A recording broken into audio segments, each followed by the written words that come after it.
Bienvenue à IA 19. Aujourd'hui, on explore comment l'IA œuvre pour le bien commun en protégeant à la fois la biodiversité et nos infrastructures essentielles. Nos invités de cette semaine nous montrent comment l'intelligence artificielle devient un allié précieux, que ce soit pour surveiller les océans ou garder nos maisons au chaud. Émilie Charry-Tissier, cofondatrice de Whale Seeker, explique comment l'IA permet de détecter les baleines afin de prévenir les collisions avec les navires et d'aider au recensement des populations pour la recherche biologique. Arnaud Zinflou, chercheur chez Hydro-Québec, explique comment l'IA inspecte le réseau souterrain pour prévenir les incidents.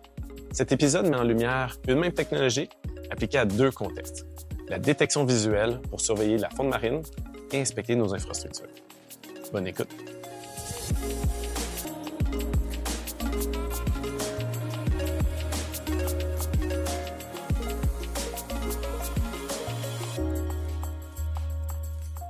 Aujourd'hui, on va discuter de l'IA pour le bien commun. Donc, comment l'IA vient nous aider de manière large pour la protection des espèces, pour la transition énergétique. C'est Laetitia Constantin, développeuse web et IA chez Explorer, et je suis accompagnée de Rémi Dion, VP et cofondateur. Aujourd'hui, comme à chaque fois, on parle de l'impact de l'IA dans la société, en industrie. C'est une période de transition. Comment on fait pour garder un œil sur les différents espaces où l'IA va avoir une subtile ou très grande marque?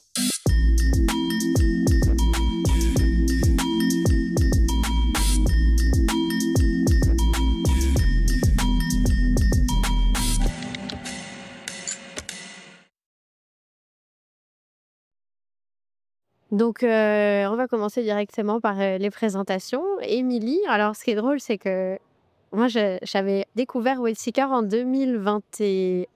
Depuis, c'est passé plein de choses. On s'est croisés plusieurs fois sur ce genre d'événement. Donc, ça a un réel plaisir de t'avoir aujourd'hui avec nous.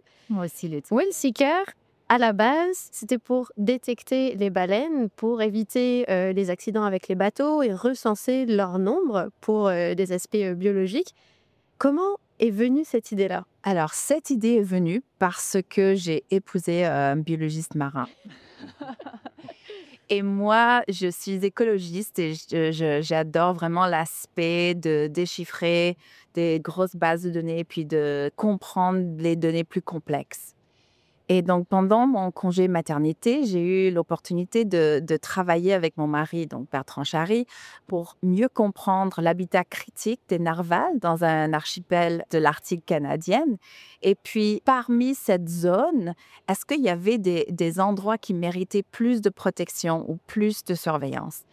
Et pour justement quantifier tout ça, il fallait passer à travers des images aériennes, donc des images prise d'un avion ou d'un drone, et puis de compter les narvals là-dedans. Donc, bon, tout le monde qui a vu Sauver Willy est capable de détecter une baleine si on voit la belle silhouette, ou on est capable de dire non, il n'y a rien dans l'eau, il n'y a pas d'animal, c'est juste de l'eau. Mais c'est vraiment toutes les nuances là-dedans. Et ce que j'ai vu à travers toutes ces images aériennes, c'est que la plupart des détections sont des nuances et que l'expertise sur le terrain de Bertrand était essentielle. Et donc, comment est-ce qu'on pouvait passer à travers ces images-là en gardant la même qualité de données, mais sur une plus grande échelle, il fallait naturellement se fier à l'intelligence artificielle. Et j'ai vu qu'il n'y avait pas de solution comme ça qui existait pour tous les gens qui avaient besoin de ces données-là. Qui a besoin de ces données-là? Le gouvernement, les gens qui gèrent le trafic maritime, les ports, la conservation, l'énergie, les éoliennes. Donc, vraiment, il y a énormément de gens qui ont besoin de ces données-là, qui prennent des décisions sur l'économie bleue, qui ont des millions, même des milliards de dollars. Et je voulais m'assurer qu'ils se fiaient à des bonnes data pour prendre ces décisions. Et Arnaud, pour te présenter, toi également, alors tu es chercheur en intelligence artificielle à Hydro-Québec. Est-ce que tu peux nous parler un petit peu de ton parcours et jusqu'à être arrivé, ça fait des années que tu travailles à Hydro-Québec. Comment tu es arrivé jusque-là? Mon parcours, c'est que j'ai fait une maîtrise et un doctorat en maîtrise en informatique, doctorat en ingénierie. Par la suite, quand j'ai été embauché à Hydro-Québec, j'ai commencé par travailler sur des problèmes de données aussi d'ailleurs. Parce qu'en fait, il y a énormément de données qui sont générées à Hydro-Québec, mais chacune des utilités électriques a ses propres schémas de données. Et des fois, c'est difficile d'interagir même d'une unité à une autre. Parce que le format change. Même si les données de base peuvent sembler les mêmes, elles sont totalement différentes. Mais pour faire un petit peu un lien avec ce que Émilie a dit, notamment, je m'occupe de projets au niveau de l'inspection des structures souterraines. Ce qu'il faut savoir, c'est qu'Hydro-Québec a un large réseau de structures souterraines, donc 22 000 km. Avec le temps, les équipements vieillissent comme toute chose, donc les jonctions se détériorent à cause notamment du fait que l'hiver est très rude ici. On utilise beaucoup de produits chimiques pour enlever la glace, le sel et tout ça. Et il y a aussi les animaux qui, des fois, décident de grignoter les câbles, ce qui peut causer des problèmes. Et donc, Hydro-Québec a parti en 2001 à un programme d'inspection thermique qui se base sur des images qu'on comprend. C'est quelque chose qui demande beaucoup de travail humain. travail humain. Et avec le temps, il y a beaucoup de moins en moins de personnes qui le font. Mais le réseau souterrain grandit de plus en plus. Donc, on se retrouve face à une problématique. Et là, on s'est rendu compte aussi que la qualité des images, au fil du temps, se dégradait un petit peu. Donc, comment faire pour maintenir la qualité des images et maintenir aussi la qualité des inspections pour faire les remplacements juste à temps et éviter des problématiques. Là, on se retrouve sur le même sujet aussi parce que pour les observateurs de mammifères marins, on manque de personnes qualifiées autour du monde aussi. Et avec l'économie bleue qui est en croissance incroyable, on a besoin de plus de données. Il y a moins de personnes qualifiées pour faire ça. Donc, on se retrouve là-dessus qu'on a besoin de se fier à l'intelligence artificielle pour avoir des bonnes données à une grande échelle.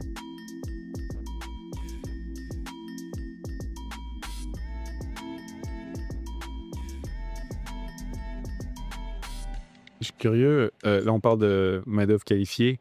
Dans le domaine de Wellseeker, on cherche à reconnaître des baleines. Ça doit pas être bien compliqué.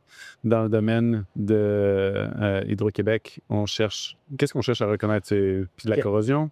Non, en fait, il y a plusieurs choses. Il y a les défauts électriques, et ça, c'est vraiment une spécialité, c'est des thermographes. Donc, c'est des gens qui vont chercher, à partir d'images thermographiques, à reconnaître les différents types d'échauffements. Donc, il y a des échauffements qui sont résistifs et des échauffements diélectriques. Et les échauffements diélectriques peuvent entraîner des problématiques qui sont quand même assez importantes parce que lorsque la petite membrane de la jonction se détériore, ça crée des arcs électriques. Et les arcs électriques, quand il y a un travailleur qui rentre dedans, ça peut causer des électrocutions, ça peut causer des brûlures. Et dans le pire des cas, en fait, vu que c'est fermé, c'est dans le réseau souterrain, le socle est quand même fermé hermétiquement. Puis il y avoir du gaz qui s'accumule. Donc, dans le pire des cas, c'est une explosion. Et une explosion, ça peut faire monter le couvercle du puits d'homme jusqu'à 15 mètres de hauteur. Et ce qu'il faut savoir, c'est que ce couvercle, il pèse à peu près 200-220 livres. Donc, monter à 15 mètres de hauteur et retomber sur la population, ça peut être dangereux. Et ça n'a l'air de rien, mais il y a des statistiques qui ont été faites en Amérique du Nord, des accidents de ce type. Il y en a 11 qui arrivent à chaque jour. À chaque jour? Je pensais que c'était à l'année. Non, en Amérique du Nord. On est assez épargné ici, mais c'est quand même... C'est pour ça aussi qu'on fait les inspections. Ce n'est pas juste pour la sécurité des travailleurs. Évidemment, il y a la sécurité des travailleurs, mais c'est aussi la sécurité du public. Mais tu as raison de mentionner aussi, au-delà des défauts électriques, il y a les défauts civils, donc tout ce qui sont la corrosion, les fissures, délamination. Ça aussi, c'est des choses qu'en faisant l'inspection, on peut regarder, mais cette fois-ci, pas avec des caméras thermiques, mais avec des caméras 360. Dans le cas de Wellseeker, l'expertise demandée pour annoter les images d'entraînement et de vérifier les bonnes images sont des biologistes marins, mais qui ont de l'expérience sur le terrain. Donc, c'est rien qui remplace l'expérience humaine, mais on a besoin de se fier à l'intelligence artificielle pour qu'on puisse faire plus vite, pour qu'on puisse aussi assurer que la qualité est bonne, qu'il y a une standardisation aussi, pour qu'on puisse comparer les données d'une année à une autre. D'un jour à un autre. Je me rappelle avoir vu une image de Wellseeker. On voyait une image satellite et puis la question c'était, voyez-vous la baleine? Et moi, je me dis, ça devrait être évident. Une baleine, c'est gros. Il y a différents enjeux. Pixelisation peut-être, mais c'était pas ça. Le coup de génie ici, c'était, on voyait plein d'icebergs. C'était un casse-tête intéressant. C'était un « Où est Charlie? » Puis c'est là que je me suis dit, mais c'est... Moi, j'y arrivais pas. J'arrivais pas à voir, elle est où la baleine? Et ça, c'est une image. Imagine 150 000, 100 000 images. on réalise très vite pourquoi on a besoin d'autres outils que juste les yeux humains. Et ça, quand c'est des images satellites ou des images de drone, comment vous faites si la météo est différente, un nuage bas, brouillard? Est-ce que On ne peut pas utiliser les images. Vous Oui. vous avez des alternatives? Ben non, donc nous, c'est vraiment, on veut démocratiser l'accès à ces outils-là. Donc, on utilise juste les photos régulières, puis des images satellitaires que n'importe qui peut acheter ou utiliser. Mais on a les mêmes limitations que les personnes, les observateurs de mammifères marins humains. Pour le moment, c'est vraiment de faire le travail comme un humain le fait, mais à une plus grande échelle et mieux. Donc oui, il y a des outils, mais qui coûtent très cher. On avait un choix à faire dans notre compagnie. Est-ce qu'on veut développer des choses qu'on peut mettre au service de tous les acteurs qui en ont besoin, ou est-ce qu'on développe des solutions juste pour le militaire, des grosses compagnies énergétiques? Donc, en réalité, on fait les deux. Mais ce qui est vraiment important pour nous, c'est de créer des solutions où tout le monde peut l'utiliser. Il y a quelques années, vous étiez exclusivement focalisé sur les baleines et ces mammifères-là. Aujourd'hui, vous êtes un peu plus diversifié sur d'autres Oui. espèces animales. Absolument. Donc, oui, tous les cétacés, vraiment, c'est la méso- et mégafaune marine. On a détecté des phoques, des ours polaires aussi sont considérés comme des mammifères marins. Donc, on a un projet avec Pêcher Océan canadien. On a même fait un projet dans l'Antarctique pour détecter les pingouins et les nids de pingouins. Vraiment, on est focalisé sur les animaux marins. Est-ce qu'il y a besoin de réentraîner les modèles que vous aviez à la base pour les baleines ou comment? Oui, Ça a un autre absolument. Pour développement? ajouter des espèces en plus, il nous faut des bases d'entraînement, des exemples de ces espèces-là. Et puis après, on peut les intégrer assez facilement, mais c'est sûr qu'on ne peut pas commencer de nulle part. C'est des étendues énormes, des glaciers, de l'eau. Est-ce que si jamais on se dit, ah, demain, on voudrait regarder et compter des espèces en Amazonie, par exemple, des oiseaux bien particuliers qu'on trouve plus difficilement, est-ce que c'est quelque chose qui pourrait, à force de réentraînement, marcher? Là, on serait sûr. La forêt amazonienne, c'est très dense, c'est un détail particulier là-dedans. Est-ce que c'est quelque chose qui est envisageable? Toute notre base d'entraînement est sur l'eau. Oui, on est capable de détecter des animaux terrestres, mais vraiment, on veut rester pour détecter des choses marines, donc de détecter des cibles dans l'eau. On ne peut pas utiliser les mêmes choses parce que dans l'eau est dynamique aussi. Donc, on ne peut pas avoir la même approche. Et quand j'ai commencé Whale Seeker, je me suis dit, oh tiens, il y a tellement de IA qui existent déjà pour trouver des cibles dans l'eau, comme c'est un bateau de pêche qui est perdu ou quelqu'un qui est passé à bord. Est-ce qu'on peut utiliser les mêmes solutions, les mêmes méthodes, mais juste les changer un peu pour les mammifères marins?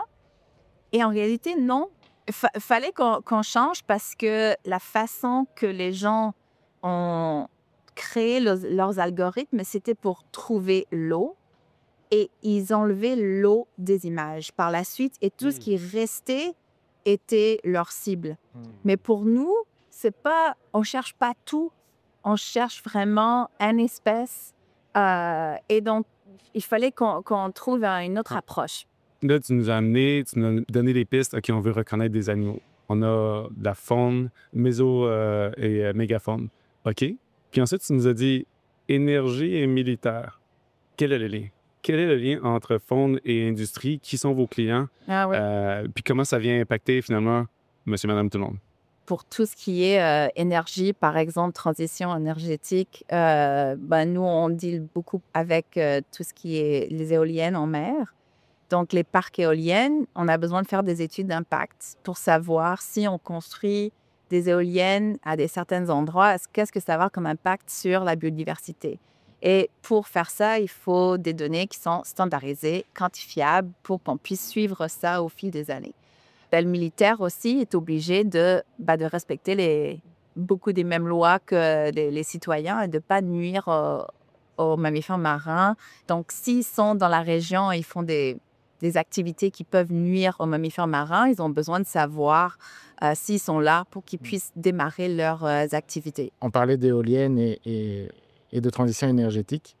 C'est que ce soit pour placer des champs éoliens, que ce soit pour placer des barrages, il faut toujours tenir compte de la diversité de la faune qui se retrouve là. Donc, ce genre d'études, on est preneur, on va dire ça comme ça. Donc, il y a un lien. Ah, il y a de la synergie. Il y a forcément des synergies. C'est sûr que dans notre cas, ce n'est pas vraiment en haute mer, mais par exemple, si on veut installer un nouveau barrage, il faut tenir compte de l'effet que ça va avoir sur la diversité de la faune autour de ce barrage. Là où on veut placer des éoliennes aussi, un exemple simple, c'est que si là où tu vas placer tes éoliennes, si tu as beaucoup d'oiseaux qui vont passer par là, il ne faudrait pas qu'ils se fassent Dans les trajectoires migratoires. Exactement. Donc, tenir compte de la biodiversité est important lorsqu'on veut installer de nouvelles sources d'énergie renouvelable, par exemple. Ça me fait penser. Je m'étais intéressé à l'impact de l'IA dans le domaine de l'aménagement forestier. Au Québec, on a un immense inventaire forestier. Et l'un des enjeux, justement, c'est celui qu'on vient de mentionner. Si on veut extraire du bois de la forêt boréale, on ne peut pas le faire si, dans un certain rayon autour, il y a certains animaux. S'ils sont à moins de quelques kilomètres, il faut arrêter les opérations à cause du bruit. Il faut attendre qu'ils passent. Donc, il y a l'enjeu de les détecter, mais il y a aussi l'enjeu de prédire « Hey, il y a un troupeau qui s'en vient, fait qu'on va aller ailleurs pour ne pas être dans le même territoire. » Donc là justement, de voir, de prédire la trajectoire des troupeaux est important. De savoir quelles sont les espèces qui se trouvent dans l'environnement est important aussi. Donc, pour tout ça, l'IA peut aider. Et je pense que dans l'avenir, elle va de plus en plus être utile.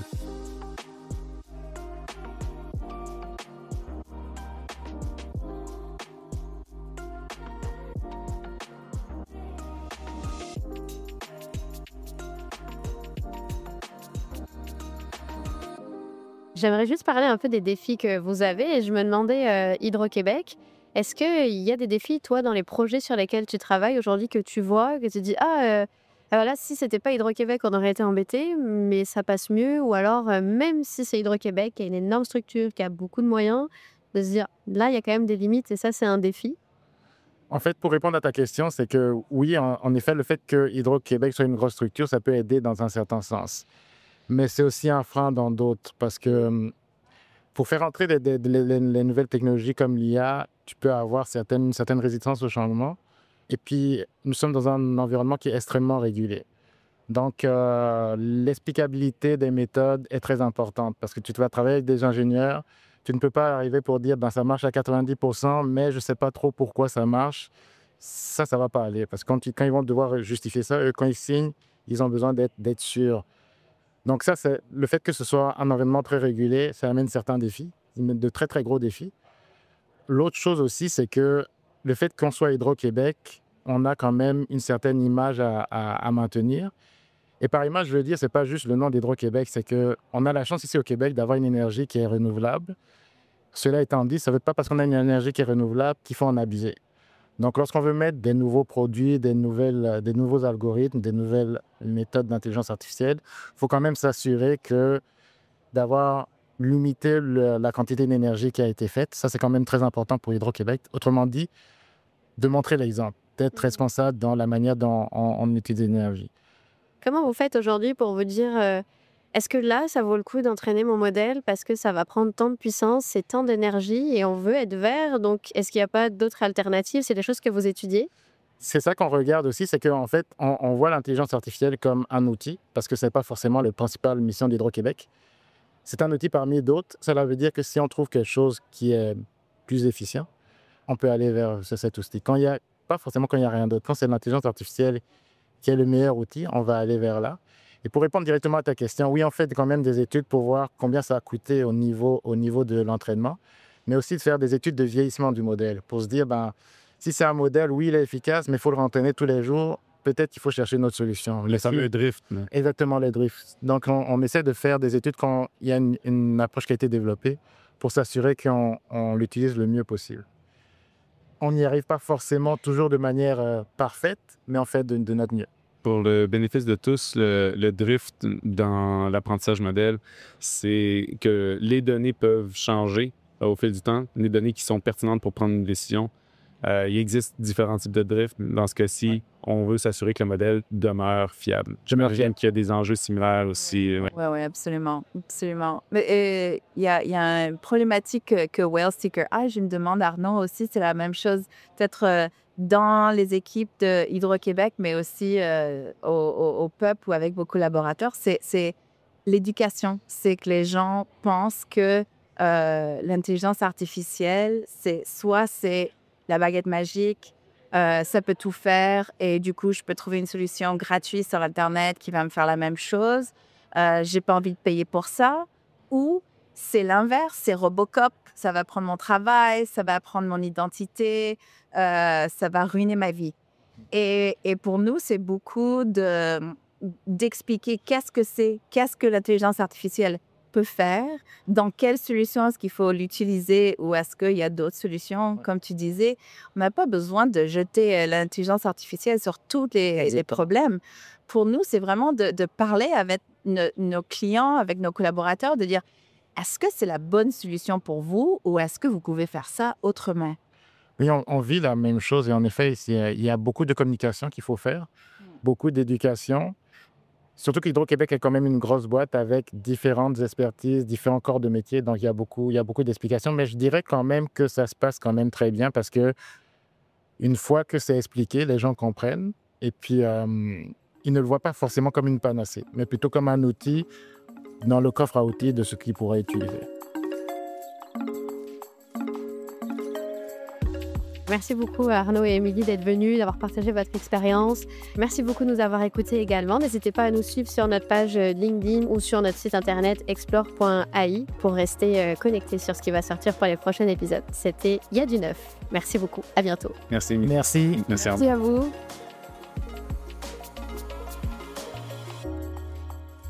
En conclusion, d'un côté, l'IA de Whale Seeker scrute les océans pour mieux comprendre et protéger les espèces marines.